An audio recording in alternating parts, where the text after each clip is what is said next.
श्री जगन्नाथ भगवान की।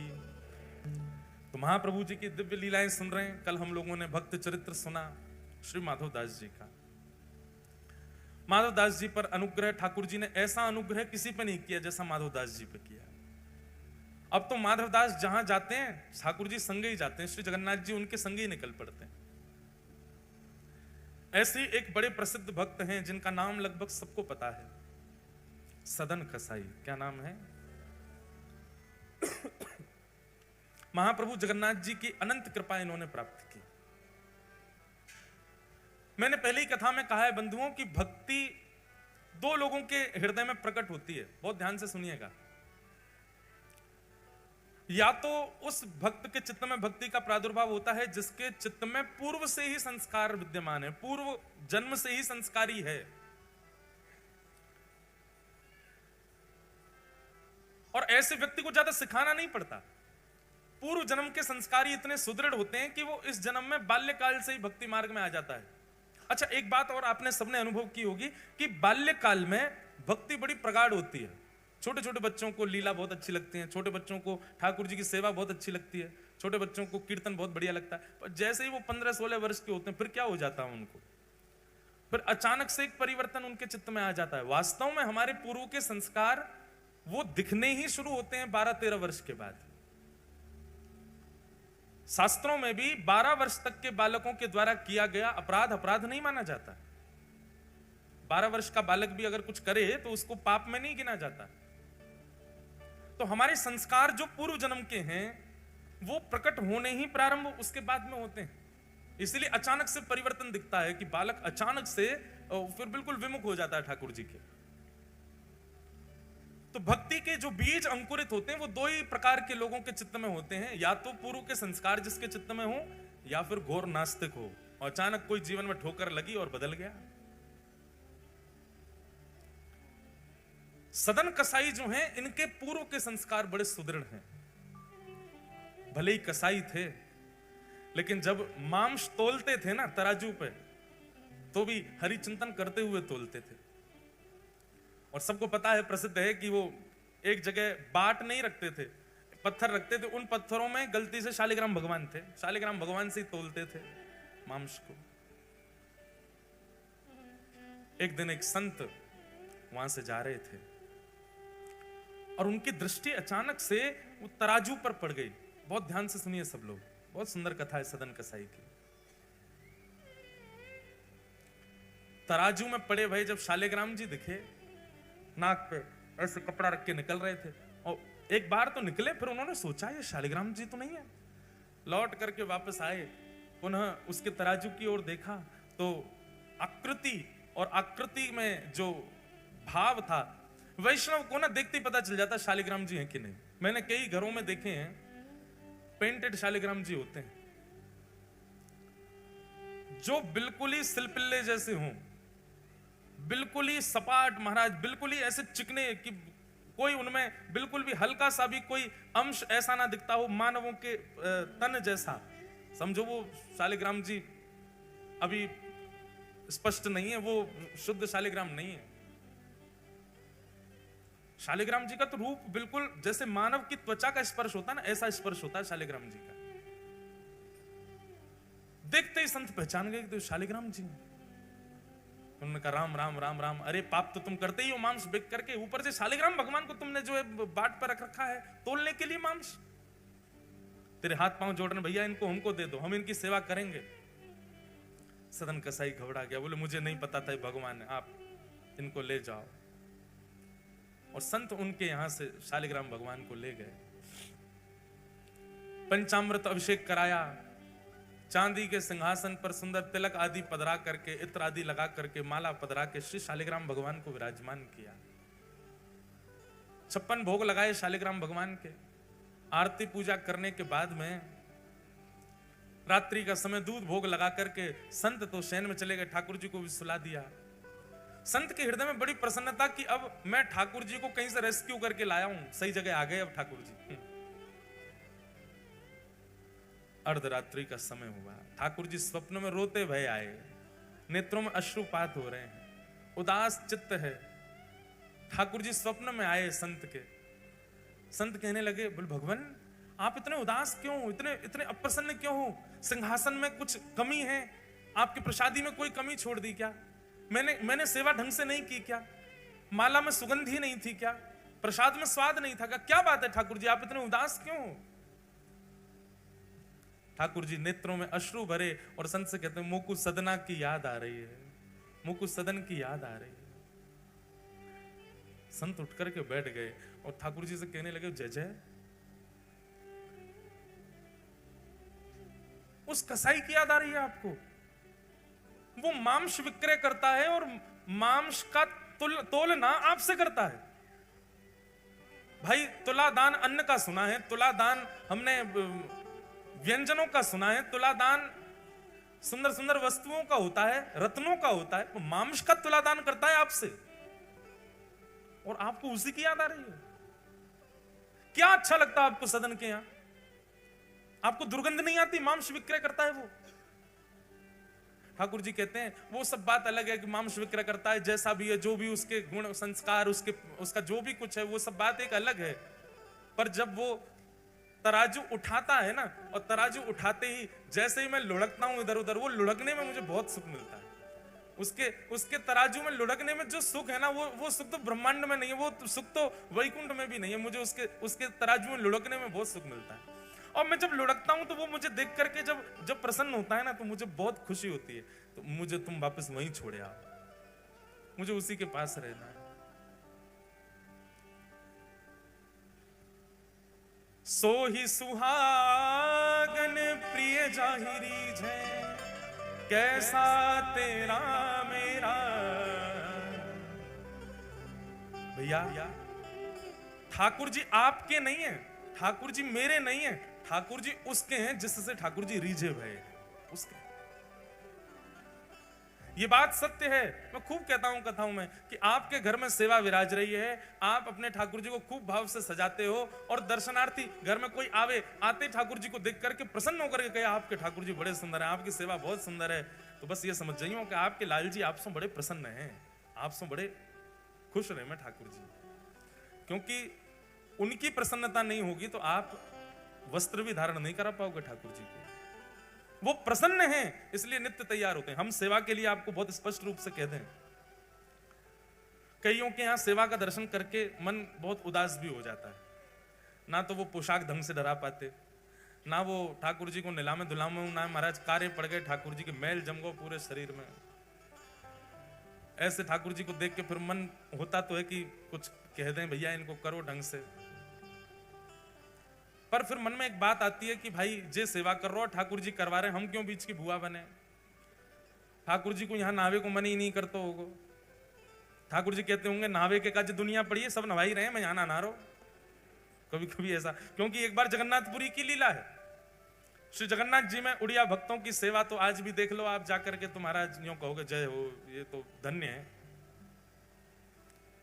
हमारे साथ 2-3 बालक जगन्नाथपुरी के रहते हैं, वो तो बताते हैं, वो तो उड़िया भाषा में भी बताते हैं कि जब जगन्नाथ जी को लेकर के रथ की ओर जाते हैं, पहुंडी यात्रा जो ठाकुर जी की सिड्डी से कूद कूद के आते हैं, ठाकुर जी इतने भारी हैं कई बार खिंचे नहीं है, तो सारे पंडा पुजारी खड़े है करके ठाकुर जी को गारी दें, फिर खाए खाए के भात है गए मोटो, उठ नहीं रहो अब हमसे। अब वो उड़िया में देते हैं अपनी में, तो ठाकुर जी को ने गारी दी जाए, फिर कहीं अब की खींच रहे नहीं तो धक्का दे देंगे यहीं पे। सो ठाकुर जी उछलने लगते हैं, कूद कूद के फिर आते हैं, खूब आनंद होता है। सब हमारे ब्रज में खूब गारी दें ठाकुर जी को, ब्रजवासी दे सके, हिसार वाले जाके गारी मत दिया हो ठाकुर जी है, महाराज यमराज आ जाएगा भाई सब बैठ के, है ना ठाकुर जी गारी दे। तो ब्रजवासी की बात अलग है, ठाकुर जी खेले उनके संग। कई बार कई पद भी होते हैं तो वो मैं गाता हूं, तो मैं सबसे कहता हूं, मैं भैया मैं मेरे सामने गाय ली हूं, ब्रजवासी की उपस्थिति में गाय ली हूं, अनुपस्थिति ब्रजवासी की हो तो मत गई हूं। सबको अधिकार नहीं, तो स्थान तीर्थ के लोगों को अधिकार अधिक मिल जाता है ठाकुर जी के सामीप्य का। तो पंडा पुजारियों की सेवा महाराज आनंद की सेवा है वहां तो जगन्नाथपुरी में। श्रीमद रामानुजाचार्य जी महाराज जी को जब ये बात पता चली कि यहाँ पंडा पुजारी ऐसे सेवा करते हैं ठाकुर जी की, मंत्र भी शुद्ध नहीं बोलते हैं, ऐसे कुछ भी पधरा देते हैं और कभी भी ठाकुर जी को सुला देते हैं। जगन्नाथ जी का शयन का समय निश्चित नहीं है, कभी भी सोते हैं और कभी भी उठ जाते हैं। उठने का फिर भी निश्चित है, 4-5 बजे उठ जाते हैं, पर सोने कभी कभी तो 1 बजे भी शयन आरती होती ठाकुर जी की, 2 ही घंटा सोते हैं। रामानुजाचार्य जी बोले ये नियम उचित नहीं है, हम अपने शिष्यों सहित जाएंगे और जगन्नाथ जी की नई सेवा प्रणाली का व्यवस्थित करेंगे। और रामानुजाचार्य जी अपने 5000 शिष्यों के साथ जगन्नाथपुरी पहुंच गए और वहां भीतर पहुंच के सब पंडा पुजारी बाहर कर दिए, तुम लोग बाहर जाओ, अब सेवा हम करेंगे ठाकुर जी की। आचार्य की बात पंडा पुजारी कैसे टाल सकते, बेचारे सब बाहर हो गए, कपाट बंद कर दिए जगन्नाथ जी के, बोले अब केवल शुद्ध तरीके से सेवा होगी। पूरा मंदिर धोया, ठाकुर जी का पंचामृत अभिषेक किया। जगन्नाथ जी बेचारे ठिठर गए, बोले कि ओहो कितनों नवाई दियो मुझे। आपको पता जगन्नाथ जी स्नान कैसे करते हैं? श्री जगन्नाथ भगवान के सामने विशाल शीशा रखा जाता है और जब शीशा में जगन्नाथ जी स्वयं को देखते हैं, शीशा में पानी डाला जाता है, हरि हरि बोलो, नालिए जगन्नाथ। जगन्नाथ जी वही में खुश है, वाह प्रतिबिंब कोई नवाओ। साल में 1 बार स्नान पूर्णिमा पर नहाते हैं तो महाराज बुखार आ जाता है इनको, इनके प्रतिबिंब स्नान करते हैं शीशा में ठाकुर जी को प्रतिबिंब। आप लोग भी प्रतिबिंब को नवा के चले जाए करो कहीं, स्नान है क्यों? हमारे लिए सारे नियम है, ठाकुर जी के लिए नहीं है कोई नियम।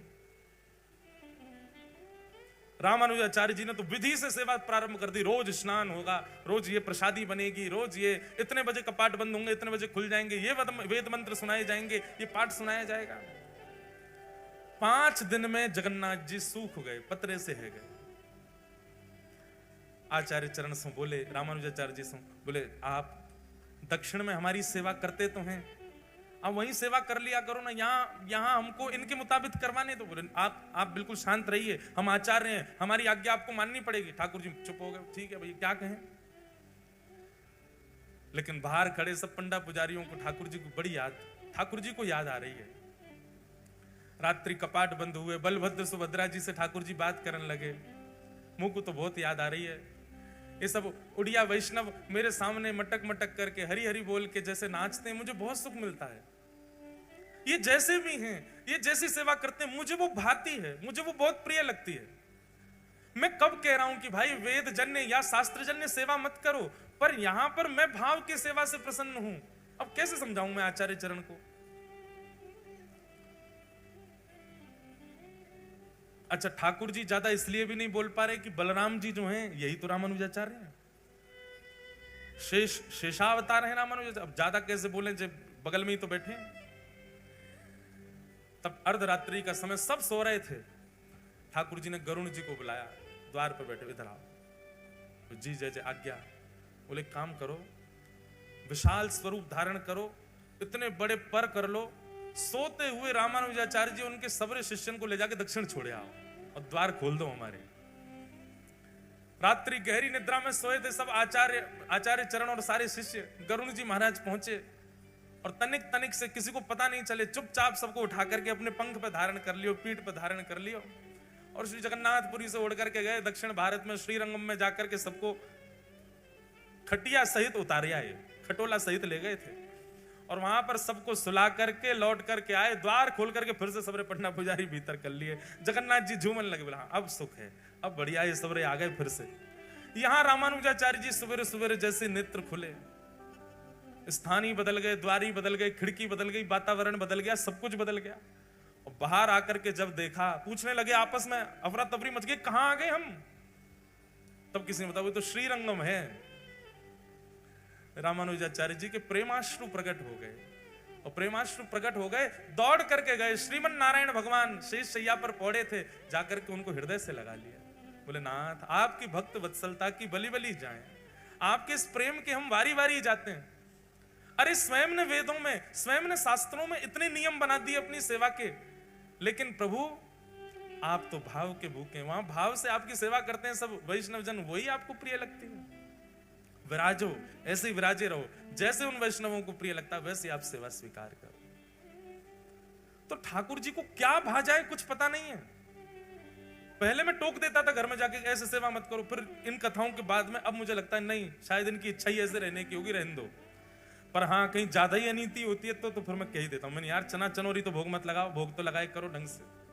ठाकुर जी के नेत्रन के नीचे मैल जमको ने नवाए तो दे करो, थोड़ा बहुत कहते हैं, ज्यादा नहीं कहते।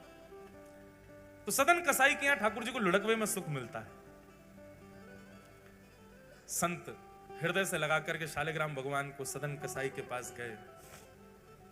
सदन कसाई ने चरणों पर बोले, मुझे क्षमा कर दें, आपने जब से कल से बताया मुझे नींद ही नहीं आई कि मैं कितना बड़ा अपराध कर रहा था। संत ने जाकर के कहा, सदन तुम कितने भाग्यशाली हो। बोले क्यों? पूरी बात बताई मैंने। तो ऐसे सेवा करके ठाकुर जी को बढ़िया व्यवस्थित किया। रात्रि में स्वप्न में ठाकुर जी आए और ठाकुर जी के प्रेमाश्रु छलक रहे थे। तो ठाकुर जी कह रहे थे, मुझे तो सदना की याद आ रही है, मुझे तो उसी के पास रहना है। ये बात सुनकर के इतना रोए सदन कसाई, इतना रोए। बोले मैं तुच्छ प्राणी, मैं पापी प्राणी, मैं अभागा व्यक्ति, मैं अयोग्य व्यक्ति, मैंने अपने जीवन में कुछ अच्छा नहीं किया, मेरे लिए ठाकुर जी इतने श्रमित हुए, मेरे लिए ठाकुर जी आपकी निद्रा में आकर के रुदन करने लगे।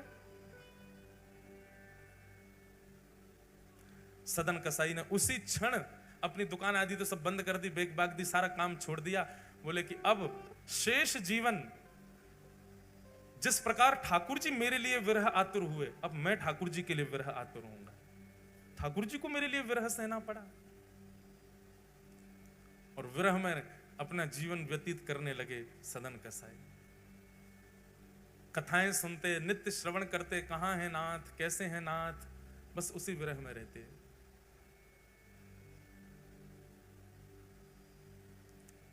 एक दिन जिस गांव में सदन कसाई रहते थे, उस गांव की कुछ टोलियां जा रही थीं, जय जगन्नाथ घोष कर रहे थे। सदन कसाई ने पूछा, आप सब कहां जा रहे हो? बोले महाप्रभु श्री जगन्नाथ जी विराज रहे हैं उड़ीसा में, उनके दर्शन करने के लिए जा रहे हैं। सदन कसाई ने कहा, आपकी आज्ञा हो तो मैं भी चल दूं साथ में। सब जन बोले अब दो चारों ने तो हाँ किया, बाकी सब उसको हीन भाव से देखने लगे। ये तो कसाई है, ये तो ऐसा है, ये हमारे संग चलेगा, इसका स्पर्श होगा, पानी छू देगा, अन्न छू देगा, हम कैसे पाएंगे। उन सबके बीच में होने वाले उस प्रतिकार को सदन कसाई ने बुरा नहीं माना, बल्कि अच्छा माना। एक बात हमारी बहुत ध्यान से सुनना बंधुओं, कभी यदि वैष्णव भक्त को जीवन में प्रतिकार सहना पड़े, कभी वैष्णव भक्त को अपने जीवन में किसी से अपमान सहना पड़े, तो उस अपमान को, उस प्रतिकार को आप ठाकुर जी का आशीर्वाद ही समझो। ये बात हम कह रहे हैं, मंच से आप सुन रहे हो, पर इसको फॉलो कोई नहीं करेगा। प्रतिकार होते ही आप सबको क्रोध आ जाएगा, एक बार को हमें भी आ सकता है, पर हम मंच से कह रहे हैं, हमको भी प्रयास करना चाहिए, आपको भी प्रयास करना चाहिए। वैष्णव भक्त को प्रतिकार यदि होता है तो प्रतिकार का रूप क्या होता है, ध्यान से सुनना। हम सबके जीवन में जब से भजन आता है, जब से ठाकुर जी आ जाते हैं, तो जीवन एक पवित्र जैसा हो जाता है, जीवन में योग्यताएं आ जाती हैं। पर हमारे जीवन में, हमारे चित्त में, हमारे प्रारब्ध में कहीं ना कहीं हमारे दोष विद्यमान होते हैं, जो दोष हमारे भजन करने से भी नष्ट नहीं हो रहे। जैसे कईयों का क्रोध नष्ट नहीं हो रहा, कईयों का भजन करने के बाद भी मोह नष्ट नहीं हो रहा, कईयों का भजन करने के बाद भी लोभ नष्ट नहीं हो रहा। व्यक्ति यदि भजन के मार्ग में है और उसका कोई दोष नष्ट नहीं हो रहा, और उस समय कोई भजनानंदी या कोई वैष्णव या कोई धाम निवासी उसका प्रतिकार कर दे, उस प्रतिकार में इतनी सामर्थ्य है कि आपका दोष नष्ट हो जाएगा, अगर आपने उसको सह लिया तो। दो बातें हैं, सह लिया तो आपका दोष नष्ट हो जाएगा, और नहीं सहा तो वो दोष और प्रगाढ़ हो जाएगा। या हमारे भैया वृंदावन में यदि कोई आपको दारी को कह दे तो खुश हो जाएंगे, अब हमारा दोष नष्ट हो जाएगा। वृंदावन में कोई धक्का दे दे, जगन्नाथपुरी में कोई आपको कोहनी मार दे, कोई आपको गारी दे दे, धाम निवासी या भजनानंदी, तो अब समझ जाइए कि आपका जो दोष अति भजन से नष्ट नहीं हुआ, वो इसके प्रतिकार से नष्ट हो जाएगा। बस उसको सह लेना। सम्मानम कलयाति घोर गरलम नीचप्पमानम क्षुधा, श्री राधा मुरली रवो ब्रज सखे वृंदावनम मत्यज। सम्मान की इच्छा भक्त को नहीं होनी चाहिए, और कोई अपमान कर दे तो उसको सिर पर धारण कर लो, उसको स्वीकार कर लो। बस प्रतिकार में विचलित मत हो। हमको राधा रमन जी गए, हम राधा वल्लभ जी गए, वहां के पुजारी जी ने हमको डांट दिया, वहां के लोगों ने हमारे साथ ऐसा व्यवहार कर दिया, बिहारी जी में महाराज जी अच्छा नहीं लगता, बिहारी जी में ऐसा कर दिया। क्यों आप इतनी शिकायत करते हो वृंदावन की या किसी भी धाम की? कभी शिकायत मत करो। उस प्रतिकार को आप चिकित्सा मान करके सहन करो। चिकित्सा में कभी भी आपके सुख का विचार नहीं होता, आपको कष्ट ही दिया जाता है। इंजेक्शन लगने में कभी ऐसा अनुभव होता है कि नहीं ये तो बहुत अच्छा लग रहा है, ऐसा लग रहा है मखमली गद्दा छुपाया जा रहा हो? नहीं, आपको श्रम होगा ही। श्रम होता है, चिकित्सा तभी होती है। इसीलिए प्रतिकार को आप चिकित्सा मानो। सदन कसाई ने मन में विचार किया कि ये सब मेरा प्रतिकार कर रहे हैं, सब मेरी निंदा कर रहे हैं, इससे मेरे दोष ही नष्ट होंगे, मैं जगन्नाथ जी के पास जाने लायक नहीं हूं, पर ये मेरा अपमान करके मेरे दोषों को नष्ट कर रहे हैं ताकि मैं उनके योग्य बन जाऊं। ऐसी भावना। पूरी मंडली सब जा रही थी जगन्नाथ जी की जय जयकार करते हुए। अब जिस मार्ग पर सब वैष्णव चल रहे थे, सदन कसाई उस मार्ग को छोड़ के मार्ग से नीचे जहां पर कीट कंकड़ पत्थर और कांटे पड़े हैं वहां चल रहे हैं। बोले मैं इतना योग्य थोड़ी इनके पीछे चलूं, अपना मार्ग बदल करके चलने लगे। और ज्यों ज्यों जगन्नाथ जी के समीप जा रहे हैं, त्यों त्यों आनंद में भरते जा रहे हैं, त्यों त्यों नेत्रों से आंसू निकल रहे हैं। कैसे होंगे जगन्नाथ जी, मैंने सुना है उनकी भुजाएं नहीं है, मैंने सुना है उनके चरण कमल का दर्शन नहीं, मैंने सुना बड़ी बड़ी आंखें हैं, कैसा अधरामृत है, कैसा सुंदर मुखमंडल है। सबका विचार चिंतन करते हुए श्री सदन कसाई जी जा रहे हैं। सदन कसाई एक नगर में पहुंचे और उस नगर में रात्रि विश्राम करने के लिए एक घर के बाहर ही दरी बिछा करके लेट गए। बहुत ध्यानपूर्वक सुनना। उस घर के भीतर एक परम सुंदरी महिला रहती थी और सदन कसाई का रूप भी बहुत सुंदर था। ठाकुर जी परीक्षा ले रहे हैं, पहले प्रतिकार करवाया, अब परीक्षा ले रहे हैं। इतनी रुकावटें किसी को अगर धाम जाने में नहीं आती हैं तो समझ जाओ कि ठाकुर जी ने बुलाया हो नहीं है, जबरदस्ती जा रहे हो। ठाकुर जी बुलावेंगे तो उथल पुथल होती ही रहेगी। सदन कसाई लेटे हैं और तभी अटारी से उस महिला ने सदन कसाई को देखा। उनका सौंदर्य देख करके महाराज आकर्षित हो गए। उसने सदन कसाई की ओर कुछ इशारा किया और सदन कसाई ने देख करके, सदन जी ने देख करके एक बार तो उसको अनदेखा किया, दूसरी बार देखा तो उसने फिर कोई इशारा किया। तो सदन जी ने ऐसा कुछ इशारा किया कि उस कन्या को, उस महिला को यह लगा कि ये मुझे कह रहा है कि तू विवाहिता है, पहले अपने पति को मार तब मैं रहूंगा तेरे साथ। उस मन चली महिला ने तुरंत गई और जाकर के अपने पति का वध कर दिया, मार दिया। विषय जब आपके चित्त में प्रगाढ़ हो जाता है ना, एक बात भगवान गीता में कहते हैं, ध्यायतो विषयाम पुंसः संगस्तेषु उपजायते। ठाकुर जी कह रहे हैं कि विषय का ध्यान ज्यादा बुरा है। इतना बुरा विषय भोगना नहीं होता, विषय का भोग तो बहुत बाद में होता है, पर विषय की स्मृति करना, विषय का ध्यान करना, वो बहुत बुरा है। साधक को विषय स्मृति नहीं करनी चाहिए, विषय का चिंतन नहीं करना चाहिए। बहुत ध्यानपूर्वक सुनिएगा। विषय चिंतन जब हम करते हैं और उस समय विषय जो विकार हमारे चित्त में, मस्तिष्क में प्रकट करता है, वो ज्यादा बुरे हैं, वो ज्यादा पापजन्य होते हैं। महिला के चित्त में वो विषय उत्पन्न हुआ, उसने अपने पति का वध कर दिया और वध करके बाहर आई और सदन कसाई से कहने लगी, तुम्हारी आज्ञा मान करके मैंने अपने पति को मार दिया। सब लोग इधर देखो, सावधानी से कथा श्रवण करो। महिला गई और सदन कसाई से बोली, तुम्हारे कहने पे मैंने अपने पति को मार दिया, अब तुम मेरे साथ रहो। सदन कसाई बोले, मैंने तुमसे कब कहा कि अपना पति मार दो? अच्छा, तुमने मुझे इशारा नहीं किया था? तुम्हारे लिए मैंने अपने पातिव्रत धर्म को तोड़ दिया, अपने पति को मार दिया। मैंने इसलिए मारा क्योंकि तुम संग रहोगे, तुम मुझसे विवाह करोगे और तुमको मेरे संग रहना ही पड़ेगा, और तुम नहीं रहे तो पूरे नगर में हल्ला मचा दूंगी कि तुमने जानबूझ करके मेरे पति की हत्या करवा दी और फिर मेरा त्याग कर दिया। सदन जी तो मंद मंद मुस्काने लगे, बोले, ठाकुर जी, प्रतिकार सहन करने के लिए मैंने स्वीकार किया था कि मैं प्रतिकार सहन करूंगा, पर मुझे नहीं पता था कि आप इतना बड़ा प्रतिकार करवा दोगे।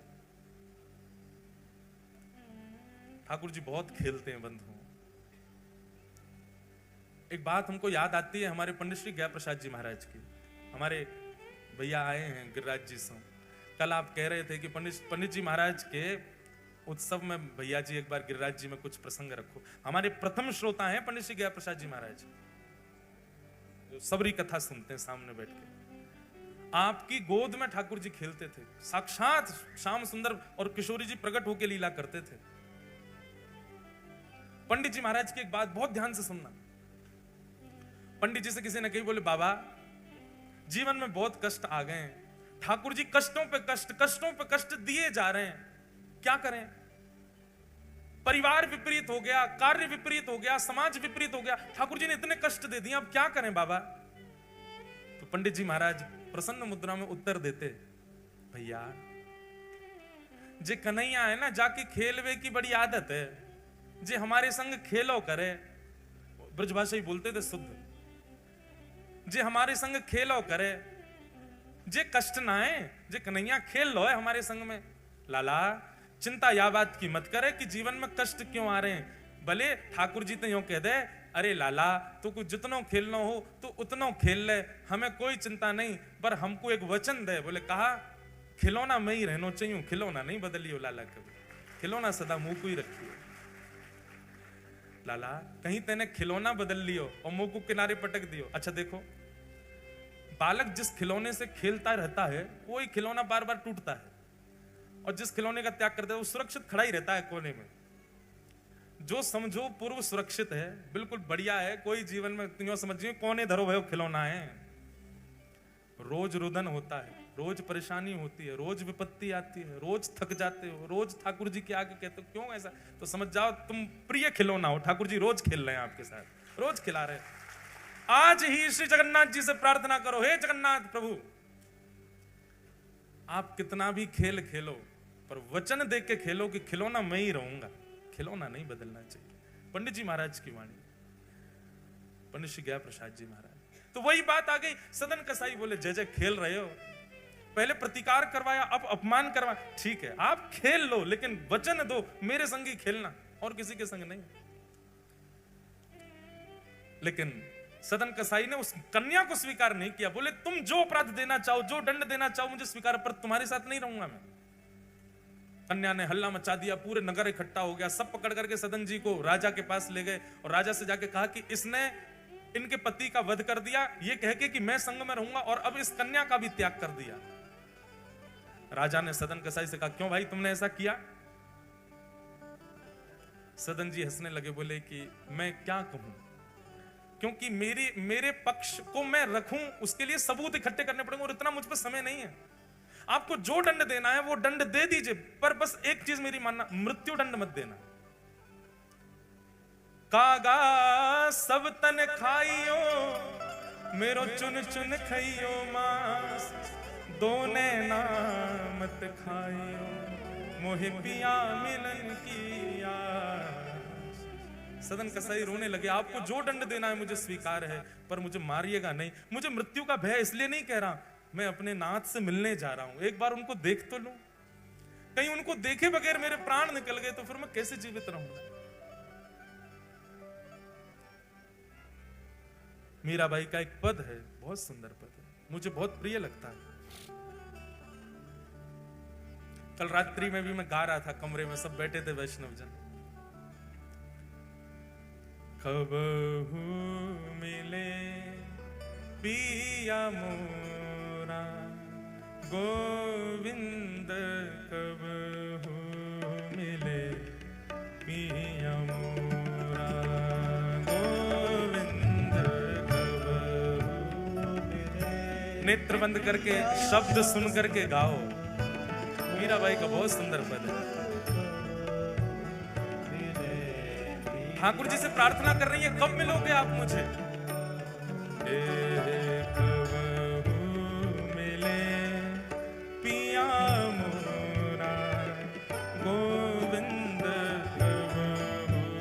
मिले पिया मोरा गोविंद, मिले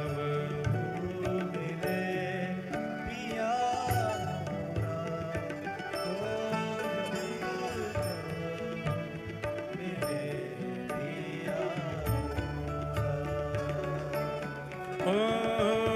मिलवे को मोहे चाब घनेरो, मिलवे को मोहे चाब घनेरो, मिलवे को मोहे चाब घनेरो,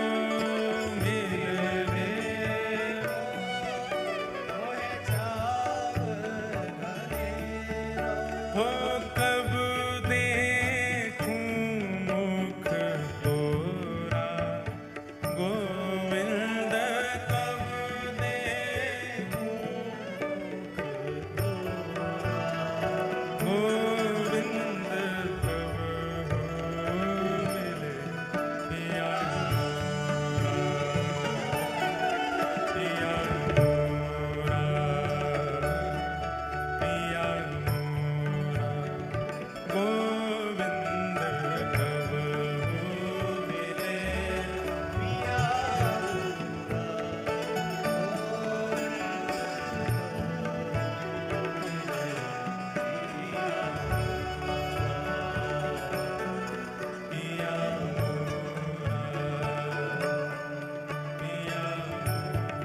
गिरधर लाल प्यारे की।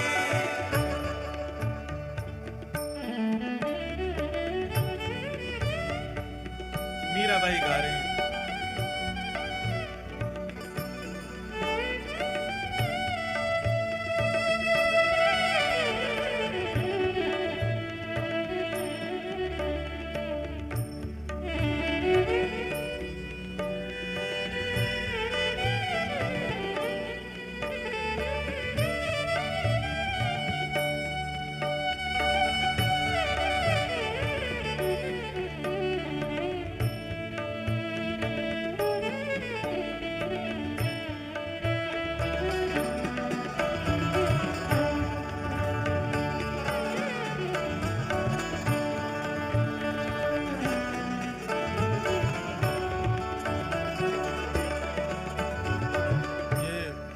बहुत अच्छी लगती है मीराबाई की। व्याकुल प्राण धरे नहीं धीरज,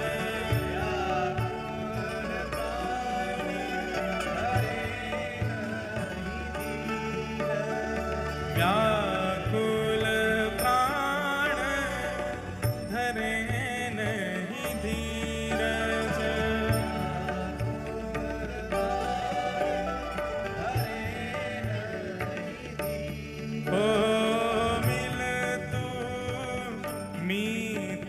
सवेरा गोविंद मिले तू। मीराबाई की स्थिति कैसी है? मीराबाई हर रात्रि में ऐसी स्थिति, ऐसी अवस्था में पहुंच जाती है कि प्राण अब रुक ही नहीं पाएंगे, पर एक आश कि शायद कल की सुबह की सूर्य किरण में शायद श्याम सुंदर मिल जाए, रोज अपने प्राणों को बचा लेती। मीराबाई की स्थिति तो रोज ऐसी हो जाती है कि बस अब जीवित नहीं रह पाऊंगी मैं श्याम सुंदर के बिना, पर फिर भी एक विश्वास चित्त में प्रकट हो जाता है। गजेंद्र को भी तो मिले थे, भक्त प्रहलाद को भी तो मिले हैं, ध्रुव को भी तो मिले हैं, इसका मतलब ठाकुर जी मिलने का स्वभाव है, मुझे भी तो मिल सकते हैं। और फिर से अपने प्राणों को जीवित रखती है। मिल तू प्रीत सवेरा गोविंद मिल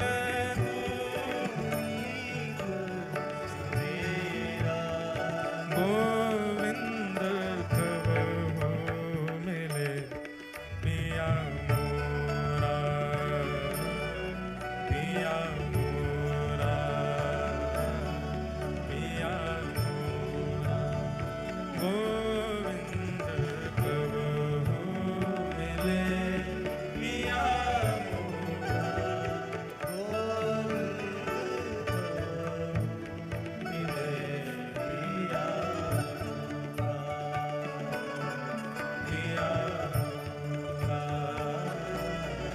पिया। सब लोग गाओ। हे मीरा के प्रभु गिरधर नागर, मीरा के प्रभु गिरधर नागर, मीरा के प्रभु गिरधर नागर, मीरा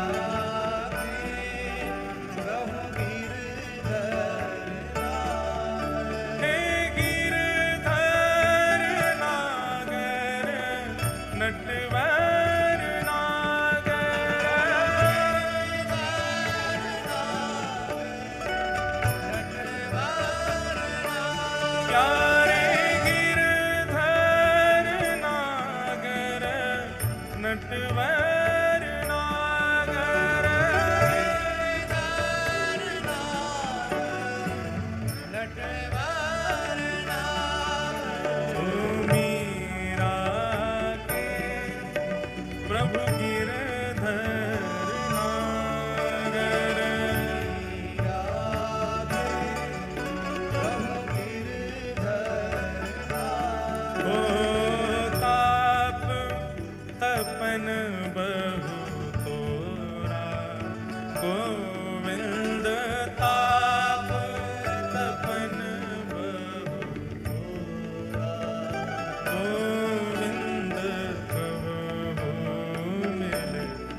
प्रभु गिरधर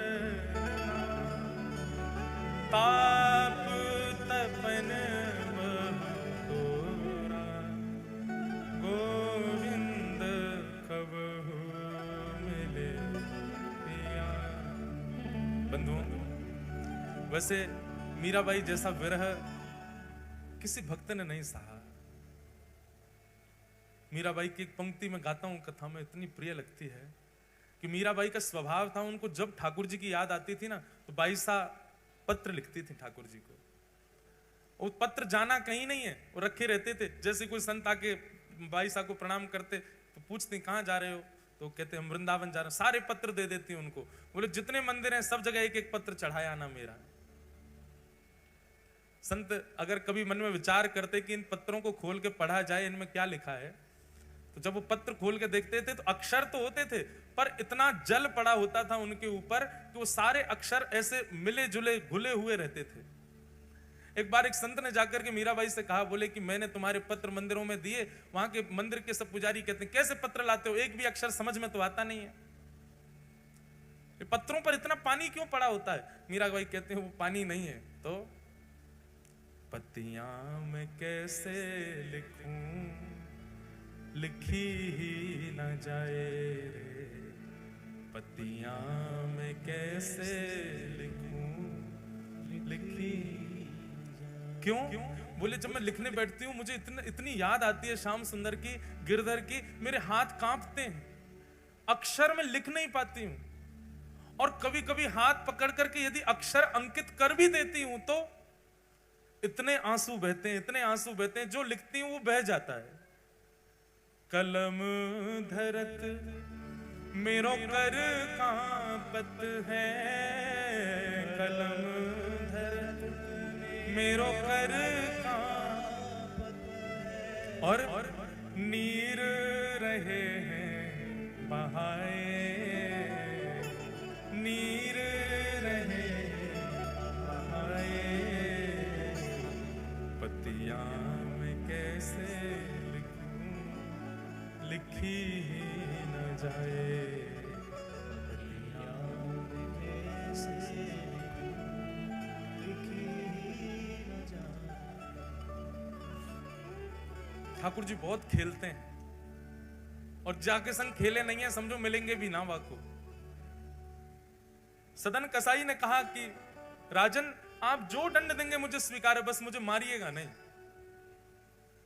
और मृत्यु दंड भी अगर देना हो तो मैं दर्शन करके लौट आऊं तब दे देना। राजा बोला तुम्हारी बात मानेंगे, तुमको मारेंगे नहीं, लेकिन दंड तुमको छोटा मोटा नहीं देंगे। बोले क्या करना है, बोले इनके हाथ काट दो दोनों।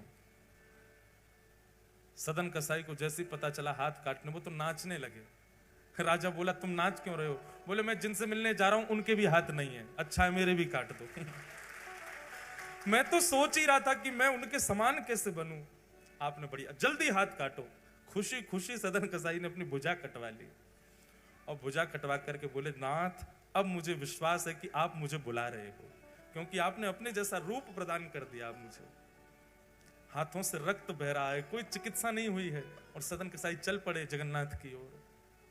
रोते जा रहे हैं, विलकते जा रहे हैं, गिर जाते हैं, चलते चलते इतनी कमजोरी आ गई है कि महाराज स्थिति वर्णन नहीं की जा सकती। सदन कसाई जैसे ही नीलाचल धाम में प्रवेश करने लगे, सब वैष्णव जन चलते चलते अब दौड़ने लगे, बोले आ गया नीलाचल धाम, आ गया जगन्नाथपुरी धाम, देखो नीलाचल पर्वत पर कैसा सुंदर सुशोभित भगवान श्री जगन्नाथ जी का मंदिर। दूर से ही जगन्नाथ जी का मंदिर दिखने लग जाता है। ब्रह्म वेदी पर खड़े श्री मंदिर में विराजमान श्री जगन्नाथ जी के नेत्रों में अश्रु आ गए और ठाकुर जी अपनी ब्रह्म वेदी पर झूमने लगे। और झूमते झूमते पुजारियों ने जाके कहा जय जय, कहा बात है, आप इतने भावुक लग रहे हैं और ऐसे झूम रहे हैं, क्या बात है। बोले कि मेरा एक भक्त आया है, मुझसे मिलने के लिए आया, मेरे जैसा स्वरूप धारण करके आ रहा है, उससे मिलने की इच्छा में मैं बहुत प्रसन्न हो रहा हूं। तुम देरी मत करो, जल्दी पालकी लेकर के जाओ और पालकी ले जा करके उसको लेकर के आओ। अब पुजारियों को भी इतनी जल्दी मची कि ये पूछ के ही नहीं गए कि उसका नाम क्या है, उसका स्वरूप कैसा, पालकी लेके भाग गए। अब जहां से सब वैष्णव आ रहे थे वहां पालकी लेके खड़े हो गए, भैया जगन्नाथ जी ने पालकी भेजी है, जिस भक्त के लिए कोई भक्त आया है, वो जिस भक्त को जगन्नाथ जी ने बुलाया वो इस पर बैठ जाओ। वहां तो भीड़ लग गई पालकी पर चढ़ने वालों की। सब बोले हम सब आए हैं दर्शन करने। दूर खड़े सदन कसाई बोले ओहो भगवान ने पालकी भेजी, दिव्य कोई भक्त आया होगा आज, उसके लिए पालकी भेजी है ठाकुर जी ने स्वयं।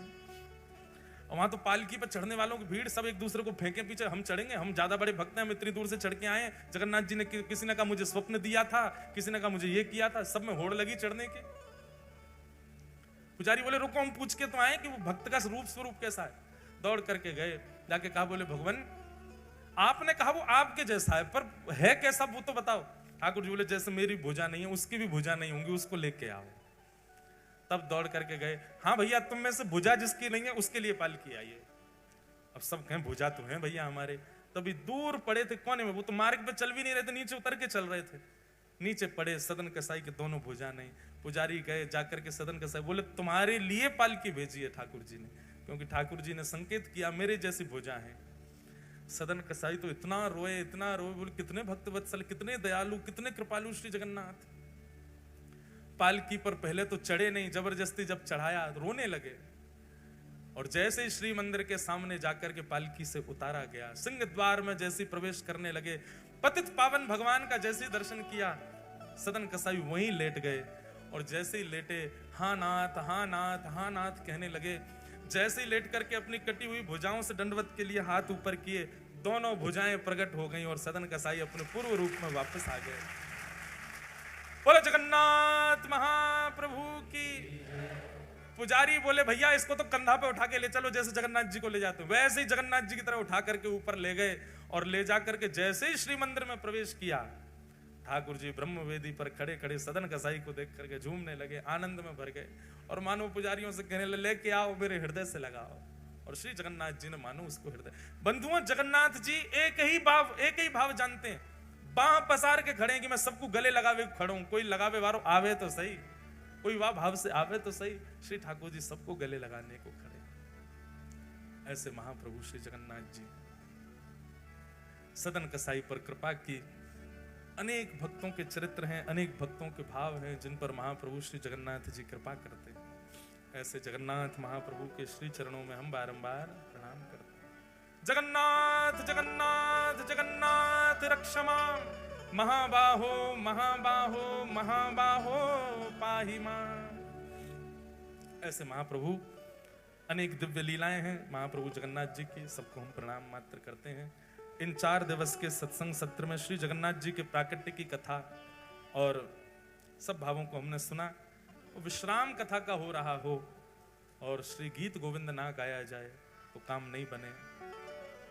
हमने 2 गीत गोविंद के अष्टपदियां कथा में गाई, एक तो श्रुत कमला कुछ मंडल और दूसरी गाई धीर समीरे यमुना तीरे बसती बने बनमाली।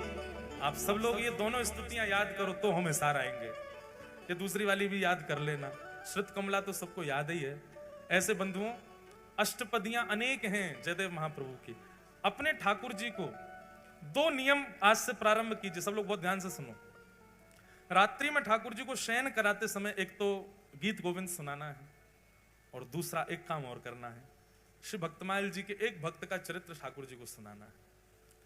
नित्य एक भक्त का चरित्र रात्रि सोते समय ठाकुर जी को जैसे मैया कहानी सुनाती है ना, ऐसे ही ठाकुर जी को भक्तमाल सुनाया करो। एक भक्त का चरित्र बहुत सरल भाषा में है, हिंदी पढ़ते जाओ, आपको भक्त के चरित्र के बारे में भी पता चलेगा, ठाकुर जी के लिए एक कहानी भी हो जाएगी। ठाकुर जी को बढ़िया चैन की नींद आती है। अपने लाल जी को प्रसन्न करने के जितने उपाय अपना सको सब अपनाओ, अपने ठाकुर जी को प्रसन्न रखो। और ठाकुर जी की प्रसन्नता इन भक्त चरित्रों में ही है, ठाकुर जी की प्रसन्नता इन भक्तों की महिमा में ही है। श्री जयदेव महाप्रभु के गीत गोविंद को गा करके आज के इस मंगल सत्र को हम विराम करते हैं। श्रित कमला कुच मंडल धृत कुंडल धृत कुंडल कलित ललित वनमाल जय जय देव हरे। कलित ललित वनमाल जय देखो, ये बांटने का तरीका हम बताएं, एक अपने पास रखो, बाकी पीछे वाले को दे दो, वो एक अपने पास रखे, बाकी पीछे, ऐसे देते जाओ, सब में बढ़ जाए। एक हमको भी दो, लाओ, कहाँ है, क्या लिखा है इसमें?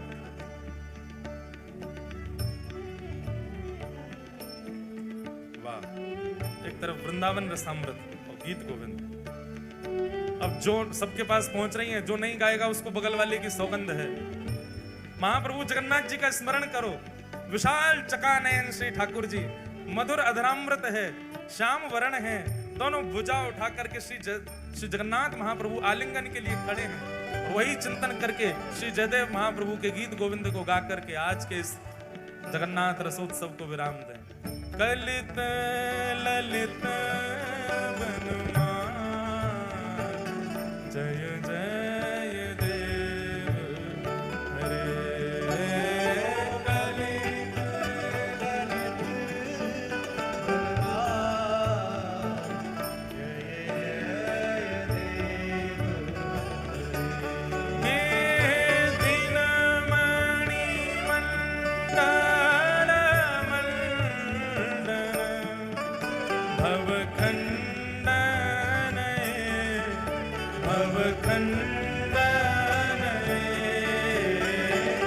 मुनि जन मानस हंस, जय जय देव हरे, मुनि जन मानस जय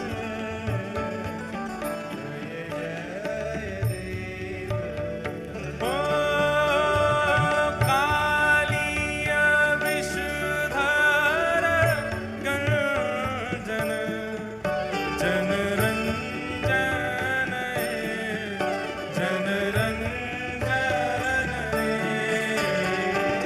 यदुकुल नलिन दिनेश, जय जय देव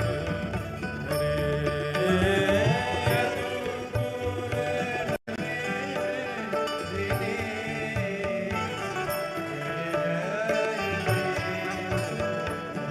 हे राधे कृष्ण हरि गोविंद गोपाल,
भवमोचन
उठा के गाओ। राधे कृष्ण हरि गोविंद गोपाला, नंद जी को लाला, यशोदा दुलारा। राधे कृष्ण हरि गोविंद गोपाला, नंद जी को लाला, यशोदा दुलारा। राधे कृष्ण हरि गोविंद गोपाला, नंद जी को लाला, यशोदा दुलारा। राधे कृष्ण हरि गोविंद गोपाला, नंद जी को यशोदा दुलारा। जय जय देव हरे, जय जय देव हरे। जो गीत गोविंद में अब अगली पंक्ति जो है ना, इस पंक्ति में हमारे श्री गिरधर लाल जी का स्वरूप बताया गया। दर्शन करो। जयदेव महाप्रभु कह रहे हैं अभिनव जलधर सुंदर। बोले जब बादल भरे हुए होते हैं तो कितने सुंदर लगते हैं, वैसे सुंदर श्याम सुंदर खड़े हैं। और बोले कैसे खड़े हैं? बोले धृत मंदर है। गाओ। अभिनव जलधर सुंदर, धृत मंदर है, धृत मंदर है। श्रीमुख चंद्र चकोर, जय जय देव हरे। श्रीमुख चंद्र चकोर, जय जय देव हरे। हे श्री राधा मुख चंद्र चकोर, जय जय देव हरे। श्री राधा मुख चंद्र चकोर, जय जय देव हरे। हे तव चरणे प्रणतावयम्, इति भावये, इति भावये।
नेक वेग में बोलो श्री जगन्नाथ महाप्रभु की बलभद्र सुभद्रा मैया की श्री सुदर्शन जी महाराज की नील चक्र की नील माधव भगवान की लीलाचल धाम की साक्षी गोपाल की खीर चोरा गोपीनाथ की टोटा गोपीनाथ की समुद्र नारायण भगवान की जय जय श्री निताई गौर निताई गौर निताई गौर।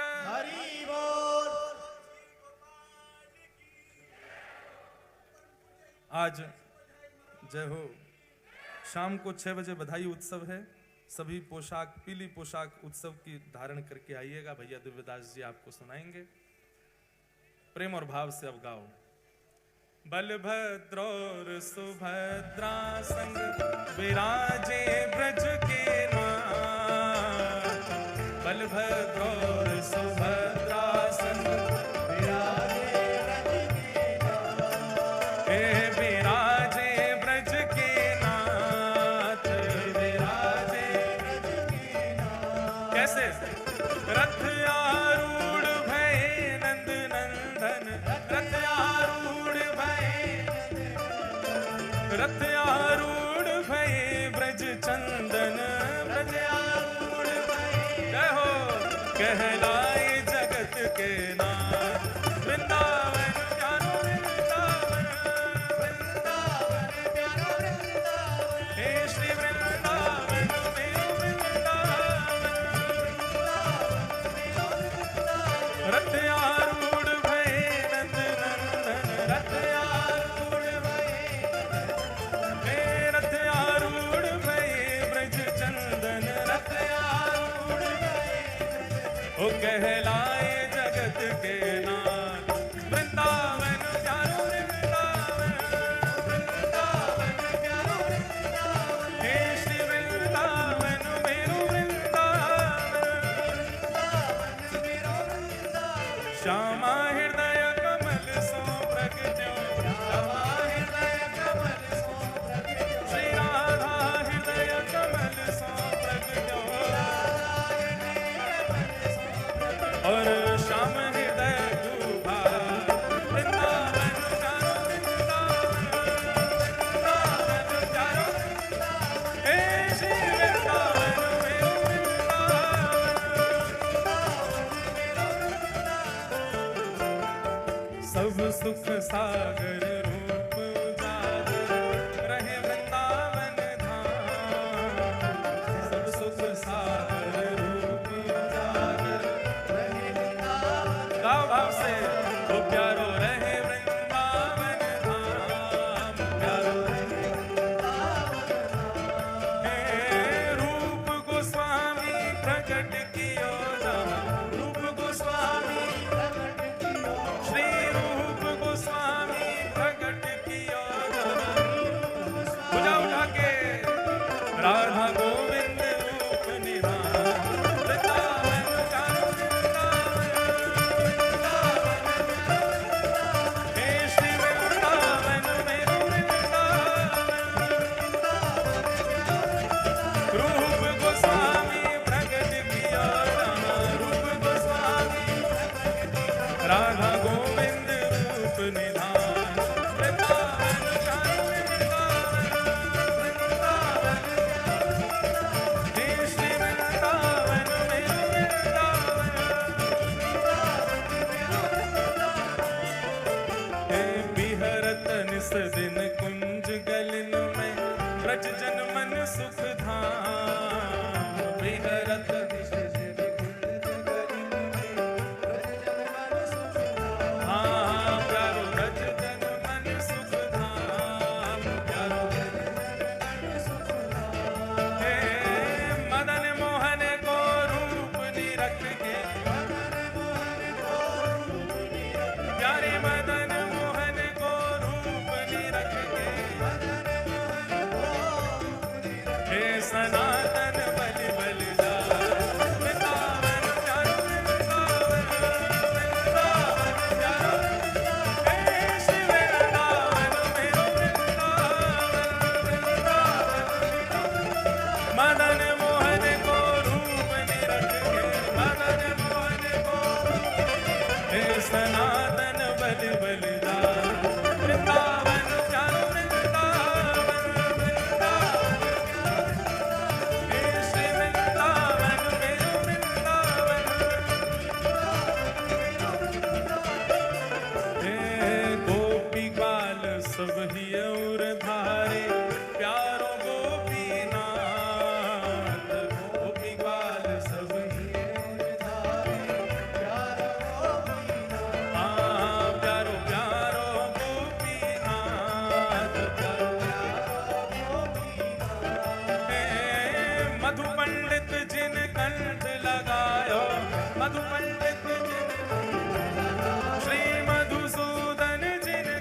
और है रही जय जयकार।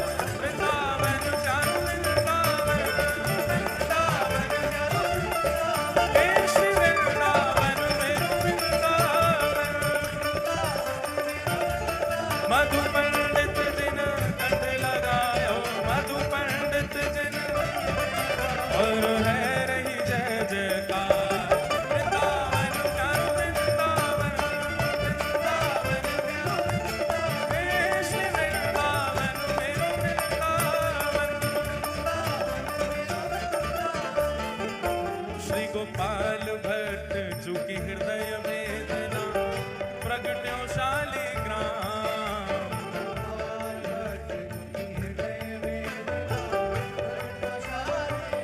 हाँ प्यारो प्रगट्यो शालिग्राम, प्यारो हे प्यारो प्रगट्यो शालिग्राम, प्यारो भुजा उठा के। रूप सुधा को खाने हमारो, रूप सुधा को वृंदावन में सबते न्यारो, वृंदावन में हे रूप सुधा को खाने हमारो, रूप सुधा को हे प्यारो राधा रमण दुलार। वृंदावन प्यारो वृंदावन, वृंदावन प्यारो हे श्री वृंदावन मेरो वृंदावन। रूप सुधा को खाने हमारो, हे प्यारो राधा रमण दुलार। वृंदावन प्यारो वृंदावन, हे श्री वृंदावन मेरो वृंदावन। आतुर हित हरिवंश पुकारो, श्री राधा राधा नाम। आतुर हित हरिवंश पुकारो, हे बड़ो प्यारो राधा नाम, बड़ो हे बड़ो मीठो राधा नाम, बड़ो हे सघन कुंज यमुना तट आयो, सघन कुंज यमुना मदन टेर वृंदावन आयो। ओ प्यारो राधा वल्लभ लाल। वृंदावन प्यारो वृंदावन, वृंदावन हे श्री वृंदावन मेरो वृंदावन। जय जय राधा वल्लभ हित हरिवंश, ओ जय जय राधा वल्लभ प्यारो हरिवंश। ओ जय जय श्री वृंदावन श्रीवन चंद, ओ जय जय श्री वृंदावन श्रीवन चंद। ओ प्यारो राधा वल्लभ प्यारो हरिवंश, ओ प्यारो राधा वल्लभ प्यारो हरिवंश। जुगल किशोर को लाड़ लड़ायो, नवल कुंज ही अमान। जुगल किशोर को लाड़ लड़ायो, हाँ प्यारो नवल कुंज ही अमान, प्यारो हे कुंजन कुंजन की रजधारे, कुंजन कुंजन हे कुंजन कुंजन की रजधारे, कुंजन कुंजन ओ हरि व्यास युगल यशगान। वृंदावन प्यारो वृंदावन, वृंदावन हे श्री वृंदावन मेरो वृंदावन। कुंजन कुंजन की रजधारे, कुंजन कुंजन ओ हरि व्यास युगल यशगान। वृंदावन प्यारो वृंदावन, हे श्री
हरि लाल।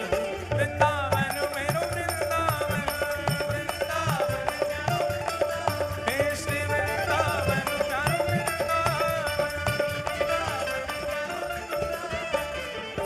हे जिनकी कृपा से यह रस प्रकट वृंदावन अभिराम, जिनकी कृपा से यह रस हे सप्तनिधिन को ही उजियारो,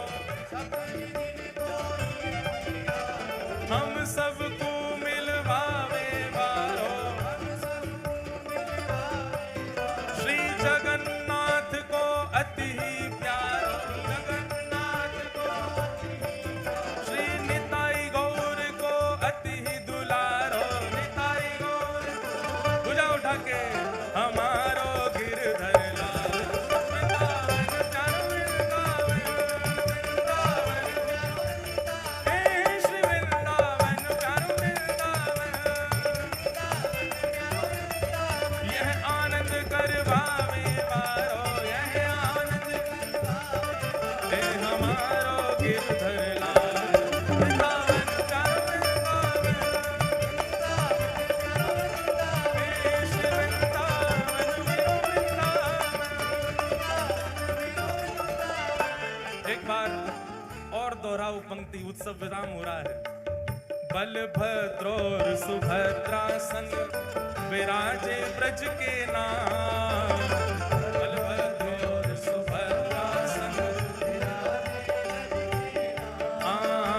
विराजे ब्रज के नाथ, विराजे हे रथ आरूढ़ भय नंद नंदन, रथ आरूढ़ भय, रथ आरूढ़ भय नंद नंदन।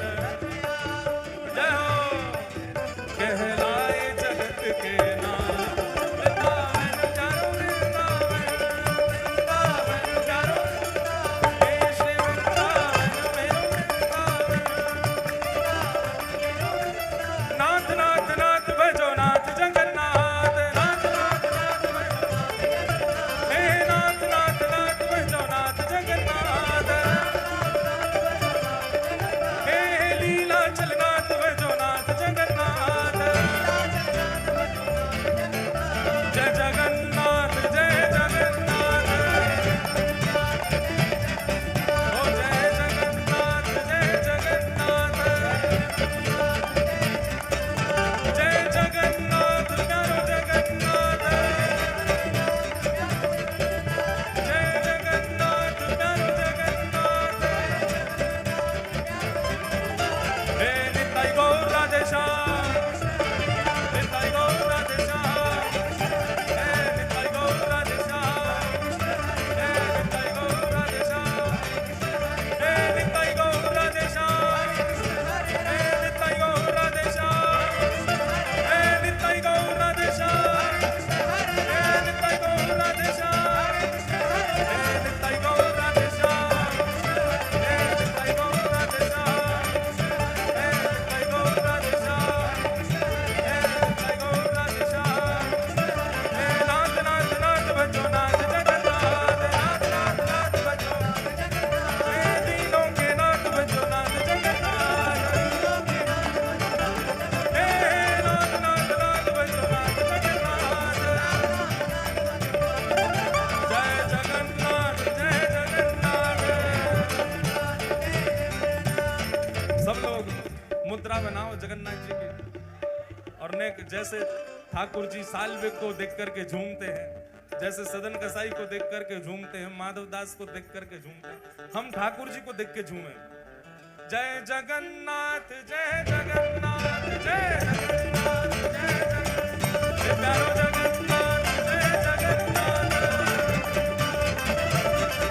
हे जय जगन्नाथ प्यारो जगन्नाथ, हे जय जगन्नाथ प्यारो जगन्नाथ, हे जय जगन्नाथ जय जगन्नाथ,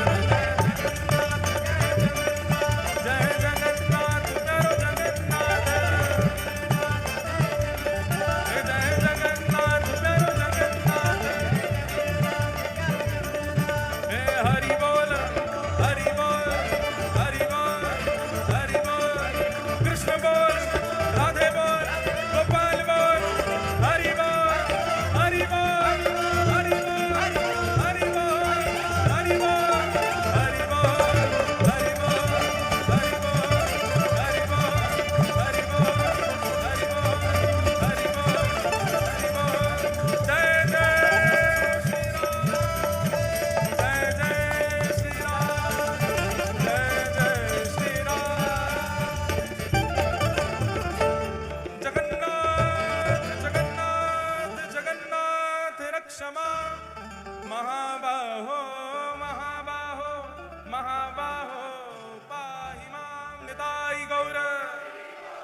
निताई गौर श्री निताई गौर पूछरी के लौटा की प्यारे क्या बात है वंशी वारे श्याम बल गिरिराज धरने की।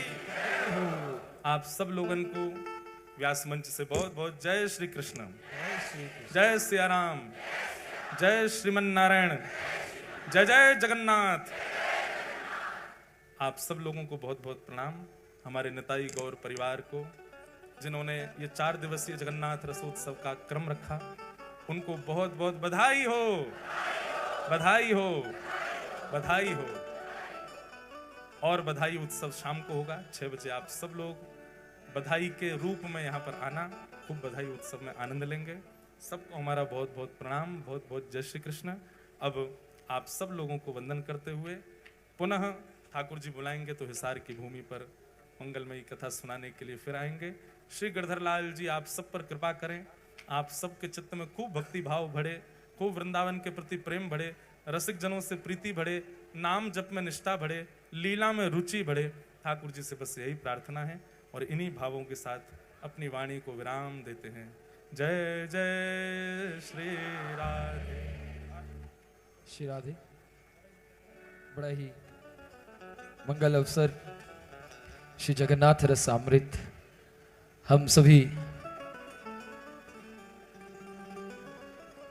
आभारी। 5 मिनट के लिए सभी बैठ जाओ, बैठ जाइए 5 मिनट।